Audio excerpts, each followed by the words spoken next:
Hi everyone, how are you. I hope आप सभी लोग अच्छे होंगे। मैं आप लोगों का होस्ट नीरज गुप्ता इस वीडियो में आप लोग का हार्दिक स्वागत करता हूँ। आज के लेक्चर वीडियो में आप लोग को साइंस पार्ट सेकंड का सेकंड लेसन सजीव जीवन प्रक्रिया भाग एक एक्चुअली उसके विषय में पढ़ाऊँगा। उसके विषय में हम लोग अध्ययन करेंगे। ओके, पहला आपका टॉपिक है सजीव और जीवन प्रक्रिया। दूसरा ऊर्जा का निर्माण और सजीव। तीसरा वाला कुछ भोजघटक और प्राप्त होने वाली ऊर्जा। चौथा है कोश का विभाजन एक जीवन प्रक्रिया। सजीव और जीवन प्रक्रिया मतलब सजीव लिविंग थिंग जो ऑर्गेनिज्म रहेगा एक्चुअली उसके अंदर जो जीवन में लाइफ प्रोसेस होता है एक्चुअली किस प्रकार उसकी जो निरंतर क्रिया चलती है एक्चुअली उसके बारे में हम पहला टॉपिक देखेंगे। और दूसरा है ऊर्जा का निर्माण और सजीव। किसी भी सजीव के अंदर लिविंग ऑर्गेनिज्म में किसी प्रकार कैसे एनर्जी प्रोड्यूस होता है, ऊर्जा का निर्माण कैसे उत्पन्न होता है एक्चुअली उसके बारे में हम देखेंगे। थर्ड आपका टॉपिक कुछ भोज घटक और प्राप्त होने वाली ऊर्जा मतलब जो आपको विटामिन चीज़ कुछ भोज घटक जो आप खाते हो, दाल चावल हरी सब्जियाँ एक्चुअली उसमें कौन कौन से प्रकार के विटामिन जो पैदा होते हैं जिससे हमारे शरीर को ऊर्जा मिलती है एक्चुअली उसके विषय में अध्ययन करेंगे। चौथा आपका है कोशिका विभाजन एक जीवन प्रक्रिया। जो सेल है ग्रुप ऑफ सेल्स जो समूह है कोशिका है कोशिका विभाजन एक जीवन प्रक्रिया। कोशिका का जो सेल रहेगा एक्चुअली कैसा उसका अलग अलग भागों में विभाजन होता है, अलग अलग प्रकार में जो अलग किया जाता है, खंडित किया जाता है और उसकी एक जीवन प्रक्रिया क्या है मतलब एक्चुअली उसका जीवन का एक प्रोसेस क्या है एक्चुअली उसके बारे में उसके विषय में हम लोग देखेंगे। ओके, पहले आपका थोड़ा याद कीजिए। देखो भोज्य पदार्थ और उनमें समाविष्ट पोषक तत्व शरीर को किस प्रकार उपयोगी सिद्ध होते हैं। भोज्य पदार्थ और उनमें समाविष्ट पोषक तत्व शरीर को किस प्रकार उपयोगी सिद्ध होते हैं। जो भोज्य पदार्थ जो आप एवरीडे खाना खाते हो तो उसके अंदर कौन सी विटामिन की चीज़ पदार्थ जो उत्पन्न है जिससे हमारे शरीर में समाविष्ट होने वाली या समाविष्ट पोषक तत्व जो हमारे शरीर में समाविष्ट होने जो विटामिन की प्रक्रिया है, जो विटामिन खाद्य पदार्थ है, जो पोषक तत्व है अगर एक्चुअली हमारे बॉडी के अंदर जाएंगे तो किस प्रकार उपयोगी सिद्ध होंगे, किस प्रकार हमारे बॉडी को उपयोगी मतलब हमारे शरीर के लिए उपयोगी रहेंगे वो चीज़ आप देखोगे। संतुलित आहार का शरीर के लिए क्या महत्व है। संतुलित आहार मतलब आपको पूरा भोजन खाने के लिए आपको जैसे मिल्क हो गया, दूध हो गई, वही मिल्क मतलब दूध ही होता है, और मटन हो गया, मछली हो गई, अंडे हो गए एक्चुअली ये सब चीज़ में विटामिन प्रेजेंट रहते हैं, उत्पन्न मतलब पैदा रहते हैं।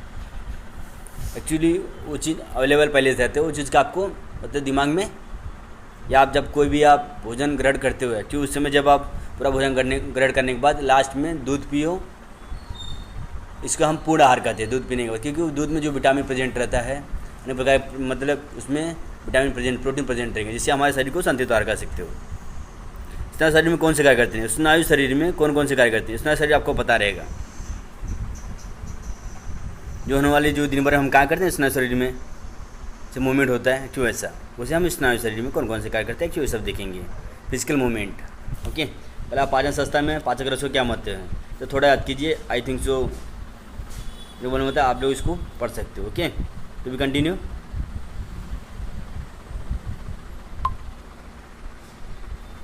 पहले आपका टॉपिक क्या है, सजीव और जीवन प्रक्रिया।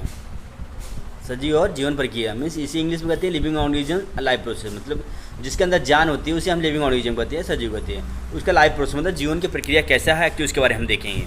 पहले आपका है मानव शरीर में अनेक प्रकार के संस्था निरंतर कार्य करते रहते हैं। तो मानव जो मनुष्य का शरीर है उसमें अनेक प्रकार के है। ओके,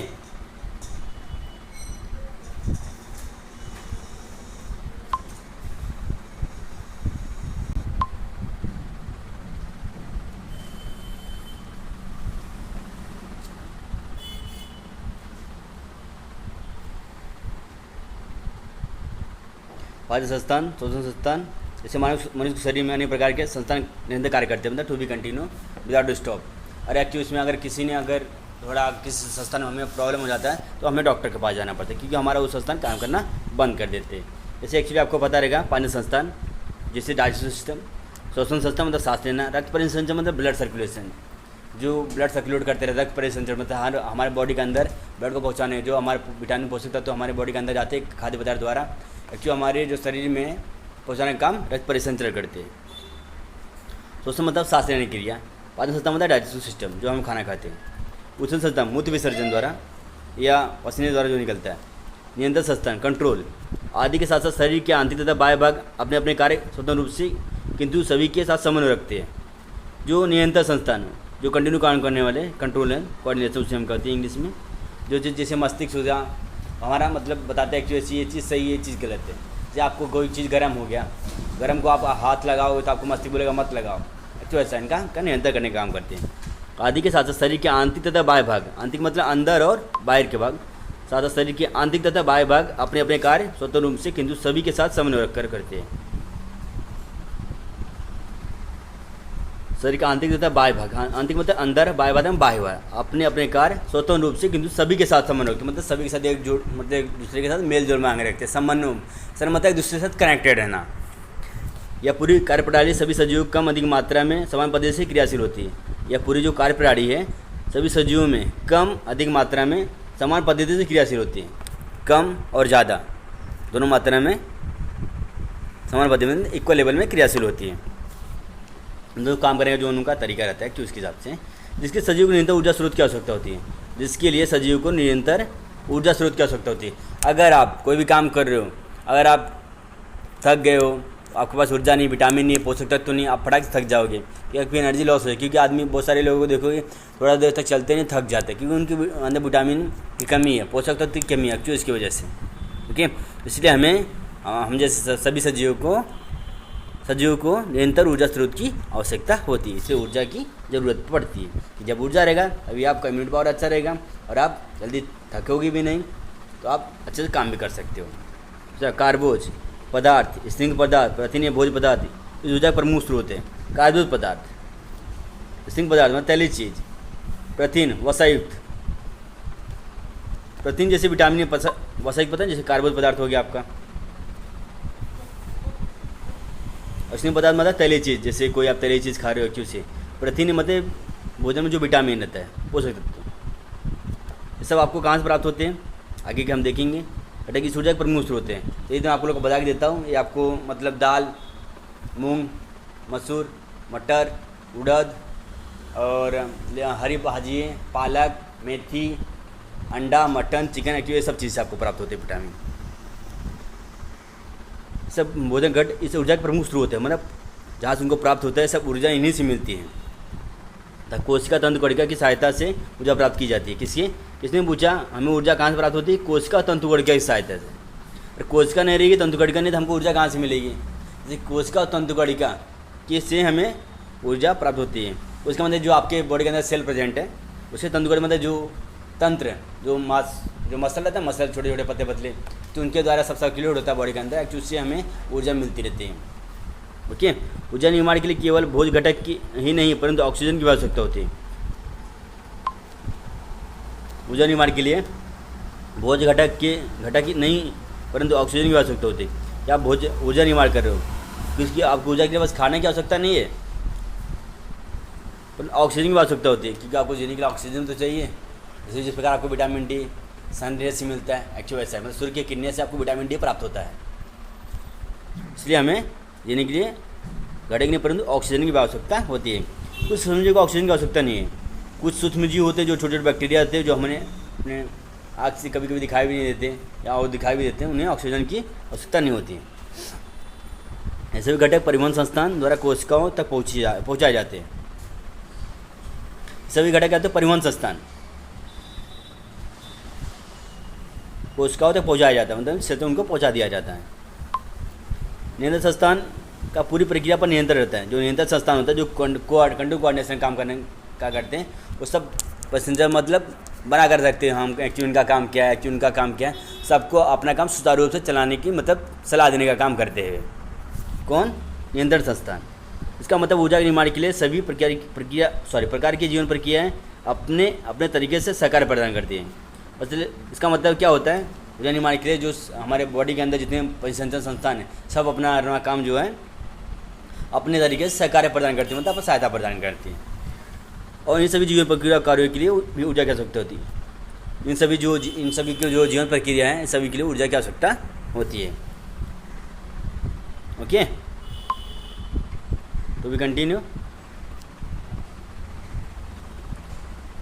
हम तथा अन्य प्राणी फलों तथा सब्जियों का सेवन करते हैं। जैसे हम लोग हो गए और प्राणी हो गई। फलों तथा सब्जियों मतलब फल आपको चाहिए, जैसे ह्यूमन बीइंग हो गया, मनुष्य हो गए, प्राणी हो गया। वनस्पति स्वयं का पोषण स्वयं करती है, जिसके लिए भोजन का निर्माण करती है। वनस्पति क्या करती है? जो स्वयं का पोषण स्वयं करती है। किसी के ऊपर आधारित नहीं रहती, भोजन का निर्माण खुद से करते हैं। भोजन की कुछ मात्रा स्वयं उपयोग में लाती है, जो भोजन की जो कुछ मात्रा रहती है एक्चुअली वो अपने स्वयं उपयोग में लाते हैं, मतलब किसी के ऊपर आधारित नहीं रहती। क्योंकि जैसे पत्ते हो गए, तने हो गए या फल फ्रूट जो सड़ जाते हैं जो चीज़ उधर गिर जाती है, उसे खा तैयार होता है। खा तैयार होने के बाद जड़ के लिए उपयोगी हो जाता है। जैसे वनस्पतियाँ नया भोजन तैयार करने के लिए अथवा उनको ऊर्जा के लिए ऊर्जा मिल जाती है उससे। बचा हुआ भोजन फल, पत्तियाँ, तन तथा जड़ों से संग्रहित करके रखती हैं। क्या? बचा हुआ भोजन फल, पत्तियाँ, तना तथा जड़ों में संग्रहित करके रखती हैं। जो बचा हुआ भोजन रहता है, फल, जो फल रहते हैं, पत्तियाँ रहती है, तना रहता है, जड़ों में संग्रहित करके रखती हैं।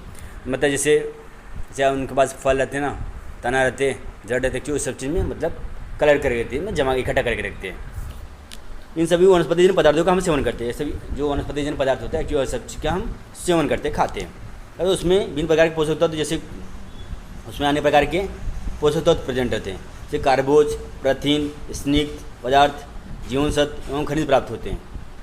क्या रहता है उसमें? विभिन्न प्रकार के पोषक तत्व, अनेक प्रकार के विटामिन, ये कार्बोज हो गया, इस पदार्थ, प्रोटीन हो गया, स्निग्ध पदार्थ हो गया, जीवन सत्व एवं खनिज प्राप्त करते हैं। जीवन सत्व बोले तो vitamin A, B, C, D, E, K, okay, हम जीवन सत्व कहते हैं। इसके लिए हमें कौन कौन से भोज्य पदार्थों का सेवन करते हैं तो उसके बारे में हम देखेंगे। ओके, खनिज एवं खनिज मतलब जैसे लौह की मात्रा, जैसे आपको हरी हरी सब्जियों में पाया जाता है, पालक, मेथी एक्सेट्रा। ओके, तो एग्जाम्पल में कौन से पदार्थों का हम सेवन करते हैं जिससे हमको अनेक प्रकार के जो पोषक तत्व, विटामिन, अनेक प्रकार के जो हमारे शरीर को प्राप्त होते हैं। जैसे दूध हो गया, फल हो गया, दूध, फल, गुड़, शक्कर, सब्जियां, गेहूँ, मक्का, नाचनी, ज्वार, बाजरा, चावल, धान, जैसे अनाज, शहद, आलू, शकरकंद, मिष्ठान, इन सभी से हमें कार्बोज पदार्थ मिलता है। इन सभी शक्ति में हमें क्या मिलता है? कार्बोज पदार्थ, जो हमारे शरीर के लिए बहुत लाभदायक होता है। इससे हमारे शरीर को ऊर्जा प्राप्त होती है। कार्बोज से हमें 4 किलो कैलोरी पर ग्राम इतनी ऊर्जा मिलती है कार्बोज से, जिसका इतना हम जो सेवन करते हैं, जितना हम आपको बता के दिया अभी, उससे हमें 4 किलो पर ग्राम इतनी ऊर्जा मिलती है। ये ऊर्जा कैसी मिलती है इसका हम अध्ययन करेंगे। पहले आपका देखो, कई खिलाड़ियों में खिलाड़ी खेलते समय मध्य अवकाश लेकर कुछ पदार्थों का सेवन करते हैं। ऐसे पदार्थों का सेवन खिलाड़ी क्यों करते हैं? क्योंकि जब आप दोनों क्रिकेट देखे रहोगे बहुत सारे, क्योंकि कई खिलाड़ी खेलते समय मध्य अवकाश उनको रिसेस मिलता है, बेचारे बहुत थक जाते हैं क्योंकि उनकी एनर्जी लॉस हो जाती है ना खेलते खेलते, तो उनको ऊर्जा का आवश्यकता होती है। ऊर्जा का आवश्यकता होती है एक्चुअली, इसके लिए वो मतलब पानी का सेवन करते हैं, ड्रिंक वाटर या एनीवन फ्रूट जूस या एनीवन मतलब भोज्य पदार्थ का सेवन करते हैं, नाश्ता, क्योंकि उनके पास ऊर्जा की आवश्यकता होगी एक्चुअली इसकी वजह से, क्योंकि ऊर्जा चाहिए ना खेलने के लिए भी एक्चुअली इसकी वजह से। थोड़ा याद कीजिए, शोषण करते समय क्या घटित होता है? शोषण के दौरान ली गई गैस का हमारे शरीर में क्या कार्य होता है? क्योंकि शोषण करते समय क्या घटित होता है? शोषण करते समय घटित होता है कि जब हम सांस लेते हैं तो हमारी जो पाचन क्रिया सही, या हमारा जो मस्तिष्क, हमारा जो शरीर रहेगा वो स्वस्थ रहेगा और अच्छा रहेगा, और हमें किसी प्रकार की बीमारी होने के चांसेस नहीं होते। और हमें मालूम पड़ेगा यहाँ किस प्रकार की मतलब वातावरण है शोषण करते समय। शोषण के दौरान ली गई गैस का हमारे शरीर में क्या कार्य होता है? शोषण के दौरान जब हम कोई गैस, जैसे ऑक्सीजन गैस लेंगे तो इससे हमारा शरीर एकदम अच्छा रहेगा, स्वस्थ रहेगा, और जो हमारा वातावरण भी है उससे मालूम पड़ेगा हमारा वातावरण स्वस्थ अथवा अच्छा है, जो हमारे शरीर के लाभदायक है। तो जब आप जैसे सुबह आप मॉर्निंग उठते हो, अगर आप श्वसन क्रिया जैसे एक्सरसाइज करते हो, एक्चुअली इससे क्या होता है, हमारा बॉडी अच्छा रहता है, हमारा माइंड का संतुलन भी, एकाग्रता बना रहता है हमारे दिमाग के अंदर। इससे आप कोई चीज़ को बहुत अच्छे से समझ भी सकते हो, और हमारे शरीर के लिए जो सुबह से होने वाली जो फेफड़ों के लिए जो हवा होती है बहुत लाभदायक होती है, जिससे हमारा फेफड़ा और हमारा शरीर भी स्वस्थ बना रहता है। ओके, सजीव और ऊर्जा का निर्माण, living organism and energy productions. मुझे देखिए आकृति का निरीक्षण करके नामांकित कीजिए। देखिए एक्चुअली ये चीज़ आपके पोर्शन में नहीं, तभी मैं आप लोग को एक्सप्लेन करके देता हूँ। ये चीज़ आपको बता रहेगा, नाक है, श्वसन नली है, बड़ी आंत, छोटी आंत, एक्चुअली ऐसा। ओके, सजीव में श्वसन, जो सजीव होते हैं, सजीव में श्वसन क्रियाएँ शरीर स्तर और कोशिका स्तर, इन 2 स्तरों पर होती है। जो सजीव में जो श्वसन क्रिया होती है, सांस लेने की जो क्रिया होती है, तो उसमें शरीर स्तर और कोशिका स्तर, इन 2 स्तर पर आधारित होती है। एक से आपका होता है शरीर स्तर, शरीर के ऊपर, दूसरा कोशिका। एक शरीर के ऊपर आधारित होता है, कोशिका ऊपर, ये 2 स्तर होते हैं इसमें। शरीर स्तर पर होने वाले शोषण में ऑक्सीजन, जो शरीर के स्तर पर होता है उससे ऑक्सीजन, जो कार्बन डाइऑक्साइड, इन गैसों का शरीर होता है, आसपास के वायुमंडलों से लेन देन होता है। ओके, शरीर स्तर पर होने वाले शोषण में ऑक्सीजन होता है, जो शरीर के ऊपर स्तर पर आधारित होता है, उसे हम क्या कहते हैं, शरीर स्तर पर होने वाले शोषण में ऑक्सीजन और जो कार्बन डाइऑक्साइड होता है, इन गैसों का शरीर और आसपास के वायुमंडल में लेन देन होता है। जो कार्बन डाइऑक्साइड गैस होता है, जो कार्बन डाइऑक्साइड इस शरीर के आसपास वायुमंडल में लेन देन होता है, मतलब शरीर के आसपास जो रहेगा वो जो हमारा वायुमंडल क्लाइमेट एक्टिव ऐसा वातावरण रहता है उसमें लेन देन होते रहता है। जैसे आपको पता रहेगा, जैसे लिविंग ऑर्गेनिज्म क्या करते हैं, ऑक्सीजन को छोड़ते हैं, वनस्पतियाँ कार्बन डाइऑक्साइड को लेते हैं, एक्टिव ऐसा। कोशिका स्तर पर होने वाले शोषण में भोज्य पदार्थों को ऑक्सीजन की सहायता से या ऑक्सीजन के बिना ऑक्सीकरण किया जाता है। कोशिका स्तर पर जो ध्यान रखना है, कोशिका स्तर जो लेवल है शोषण में भोज्य पदार्थों को ऑक्सीजन की सहायता से, जो भोज्य पदार्थ करते हैं ना, भोज्य पदार्थ जो खाते हैं वो ऑक्सीजन की सहायता से या ऑक्सीजन के बिना भी ऑक्सीकरण किया जाता है। जैसे आप कोई खाना खा रहे हो ना, तभी आप सांस भी लेते रहो तो खाना भी खाते रहो, एक्चुअली इससे ऑक्सीकरण भी होता है। और अगर आप सांस भी नहीं ले रहे हो तभी आप खाना खाओगे, बाद में एक्चुअली सब चीज़ हो जाता है, ऑक्सीजन के बिना भी ऑक्सीकरण किया जा सकता है। ओके, तो भी कंटिन्यू। अभी आप देखोगे ग्लूकोज के एक अणु में CH तथा O के कितने परमाणु होते हैं। ग्लूकोज के एक अणु में CH तथा O के कितने परमाणु होते हैं। तो ग्लूकोज का सूत्र होता है C6H12O6, बरोबर, सॉरी C6H12O6। तो कार्बन के 6 परमाणु, ऑक्सीजन के 12 परमाणु, ऑक्सीजन के 6 परमाणु, सॉरी 6 अणु, परमाणु नहीं, सॉरी अणु होते हैं। कार्बन के 6 अणु, हाइड्रोजन के 12 अणु, ऑक्सीजन के 6 अणु। ओके, ये सभी परमाणु कौन से रासायनिक बंध द्वारा एक दूसरे से जुड़े रहते हैं, मतलब जो रासायनिक बंध मतलब एक दूसरे जो केमिकल रिएक्शन किससे कनेक्टेड रहते हैं, जुड़े रहते हैं। कार्बन हाइड्रोजन जुड़े रहेगा, हाइड्रोजन ऑक्सीजन जुड़े रहेगा, तो CO2 H2 ऐसा एक दूसरे से जुड़े रहते हैं। किसी एक अणु का ऑक्सीकरण होता है अर्थात क्या होता है, किसी एक अणु का जो ऑक्सीकरण होता है अर्थात क्या होता है, जैसे ऑक्सीजन का ऑक्सीकरण होता है क्योंकि वो श्वसन लेने के लिए सहायक होती है। ओके, दूसरा आपका हमारे द्वारा खाए गए भोज्य पदार्थों में स्थित कार्बोज का उपयोग मुख्यतः दैनिक जीवन में आवश्यक ऊर्जा को प्राप्त करने के लिए किया जाता है। हमारे द्वारा खाए गए भोज्य पदार्थों में जो हमारे द्वारा जो भोज्य पदार्थ खाया जाता है उसमें स्थित कार्बोज का जो उपयोग मुख्यतः है, तो उसमें कार्बोज रहेगा, रेशा जैसे धागे जैसा रहता है, उसमें कार्बोज बोलते हैं उसे हम। जो आपको लिवी वेजिटेबल जैसे पालक, मेथी एक्सेट्रा बहुत सारी चीज़ से प्राप्त होता है। मुख्यतः दैनिक जीवन में आवश्यक ऊर्जा को प्राप्त करने के लिए किया जाता है। जो हमारे दैनिक जीवन रहेंगे, जो हमारा दिन प्रक्रिया चलती रहती है, जो लाइफ प्रोसेस चलते रहता है, एक्चुअली जो हम काम करते हैं जो दैनिक जीवन में आवश्यक, उसमें ऊर्जा को प्राप्त करने के लिए हमारे शरीर में जो जिस प्रकार की ऊर्जा की ज़रूरत होगी, आवश्यकता होगी, उसके लिए किया जाता है, ऊर्जा को प्राप्त करने के लिए किया जाता है। ओके, फिर आप जब कोई काम करोगे आपको ऊर्जा की आवश्यकता होगी, नहीं तो अगर कोई आप कुछ खाओगे नहीं तो आपको शरीर को ऊर्जा नहीं मिलेगी, और शरीर को आपको ऊर्जा नहीं मिलेगी तो आप थक जाओगे। एक्चुअली ऐसा तो यह ऊर्जा आपको ATP के रूप में प्राप्त की जाती है। ATP का मतलब होता है एडिनोसिन ट्रायोफॉस्फेट। ओके, इसके लिए ग्लूकोज में इस कार्बोज का कोशिका के विभिन्न चरणों में ऑक्सीकरण किया जाता है। इसके लिए ग्लूकोज मतलब C6H12O6 इस कार्बोज का कोशिका के विभिन्न चरणों मतलब बहुत सारे वैरायटी रहेंगे, मिनिमम टाइप है, तो उसमें विभिन्न चरणों में ऑक्सीकरण किया जाता है। ओके, ऑक्सीकरण मतलब होता है इस प्रकार आप कोई सांस लेते छोड़ते हो ना, इस प्रकार को हम ऑक्सीकरण भी कह सकते हैं। तो लेंगे कोशिकीय स्तर को हम शोषण करते हैं, इस कोशिकीय स्तर को हम क्या कहते हैं, शोषण। सजीव में कोशिकीय स्तर पर होने वाले शोषण के 2 प्रकार होते हैं। सजीव में जो कोशिकीय स्तर है उसमें जो शोषण सांस लेने छोड़ने का जो काम करते हैं उसमें 2 प्रकार होते हैं। 2 प्रकार अर्थात ऑक्सीशोषण मतलब ऑक्सीजन की उपस्थिति में, और अनऑक्सीशोषण मतलब जो ऑक्सीजन की अनुपस्थिति में। ऑक्सीशोषण में 3 चरणों को ग्लूकोज का ऑक्सीकरण होता है। आपको जो ऑक्सीकरण होता है 3 चरण मतलब 3 टाइप के जो वैरायटी है जो एक्चुअली आपको दिया गया है उसके ऊपर आधारित है जो आपके शरीर में जो ऑक्सीकरण होता है। एक्चुअली वो चीज़ का जो अभी जो ऑक्सीकरण होता है जो 3 वैरायटी दिए हैं, 3 का जो प्रकार बताया गया है, एक्चुअली उसका अध्ययन हम नेक्स्ट वीडियो में करेंगे। क्योंकि अगर एक्चुअली मैं ये अभी आपको पढ़ा के दूंगा क्योंकि लॉन्ग वीडियो हो जाएगा, एक्चुअली आप लोग उसको अच्छे से देख भी नहीं पाओगे एक्चुअली इसकी वजह से। ओके, और आप किसी कुछ डाउट है कमेंट करके आप पूछ भी सकते हो। ठीक है।